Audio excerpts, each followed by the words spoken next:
है और शिक्षा व्यवस्था से जुड़े मांगों को लेकर हो रहा है। बीजेपी की तरफ से जो बयान आ रहा है उसमें कहा जा रहा है कि ऑपोजिशन के जो लोग इसे लेकर सवाल खड़े करें तो वहां क्यों नहीं जा रहे।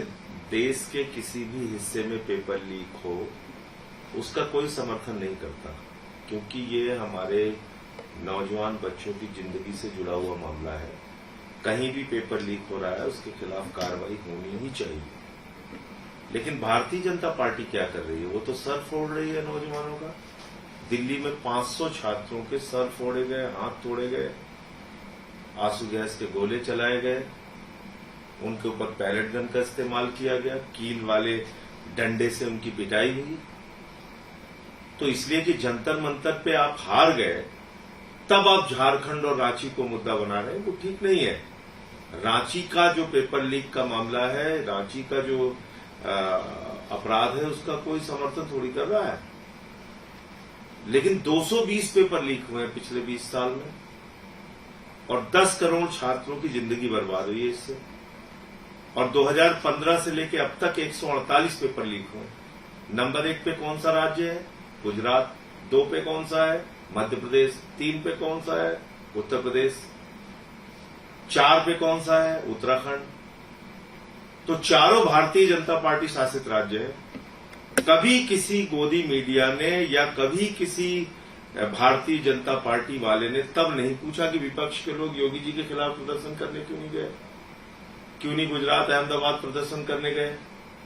अब क्योंकि जंतर मंतर पे आपकी हार हो गई है, इसलिए बार बार झारखंड झारखंड पूछ रहे हैं।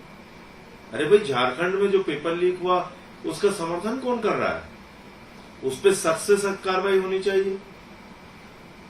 लेकिन सेलेक्टिव, मतलब जंतर मंतर पे तो जो छात्र आएंगे वो चाइना परस्त है, देशद्रोही है, उनको डंडे मारो। वहां हम सपोर्ट करने नहीं आएंगे। हम भले ही भारतीय जनता पार्टी है, दुनिया की सबसे बड़ी पार्टी है, सत्ताधारी पार्टी है, फिर भी हम उसका कोई सपोर्ट नहीं करेंगे, कुछ नहीं सुनेंगे। उनको तो डंडे से पीटेंगे। लेकिन अब झारखंड क्यों नहीं जाते, यहां क्यों नहीं जाते, वहां क्यों नहीं जाते?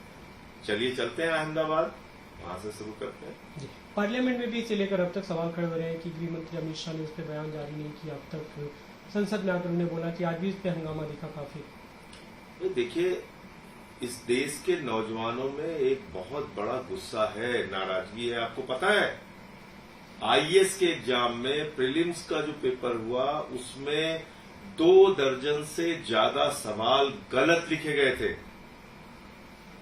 उसके उत्तर गलत हैं। कौन जवाब देगा इसका?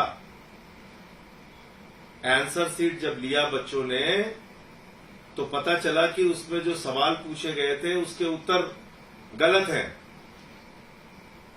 तो कौन बोलेगा इसके बारे में? कौन जवाब देगा इसके बारे में? विपक्ष जवाब देगा। संसद में जो गतिरोध बना हुआ है, कब तक आपको लगता है कि कब तक? गृह मंत्री को आके जवाब देना चाहिए। AK-47 चली है बिहार में, दिल्ली में 500 छात्रों के सर हाथ पैर तोड़े गए हैं, तो इस पे जवाब देना ही चाहिए उनको आके। अरविंद भाई, वो भारत के गृह मंत्री हैं ना, और उनसे अगर विपक्ष जवाब चाहता है नौजवानों के साथ हुई बर्बरता को लेकर, तो इसमें कौन सा गुनाह कर रहा है विपक्ष? और क्यों नहीं उनको जवाब देना चाहिए? अरविंद केजरीवाल ने ट्वीट करके आरोप लगाया कि उनका जो मेटा, जो एक तरह से सोशल मीडिया अकाउंट है, उसको रिस्ट्रिक्ट किया गया, उसकी रीच कम की गई है। उसकी रीच कम की गई है, निश्चित रूप से की गई है। अरविंद जी जो वीडियो डालते हैं, क्योंकि वो बहुत तेजी से बढ़ रहा था, मिलियंस और मिलियंस में उसके व्यूज हो रहे थे, लोगों तक बातें पहुंच रही थी, तो इनको हर मीडियम के ऊपर कंट्रोल करना है। गोदी मीडिया तो इनके कंट्रोल में है, सोशल मीडिया इनके कंट्रोल में नहीं था, उसको करने की कोशिश कर रहे हैं। तो केजरीवाल साहब के बहुत सारे वीडियो इन्होंने डाउन किए हैं जानबूझ के। और अभी मेरा भी 2-3 वीडियो ऐसा है जिसकी शिकायत मैंने की है, उसकी कॉपी भी आपको दे दूंगा। मेरे भी वीडियो इन्होंने डाउन किए। E20 को लेकर उन्होंने आरोप लगाया अरविंद केजरीवाल ने एक और सोशल मीडिया पोस्ट में कि SIM को एक तरह से उसका रिपोर्ट विड्रॉ करने के लिए दबाव बनाया गया सरकार की तरफ से, जो इथेनॉल को लेकर उसमें कंसर्न नहीं रहे थे। देखिए, पहले सरकार ने स्वीकार किया अपनी रिपोर्ट में कि भाई माइलेज में कमी हो रही है, गाड़ियों के इंजन खराब हो रहे हैं। बाद में वो रिपोर्ट विड्रॉ कराई गई।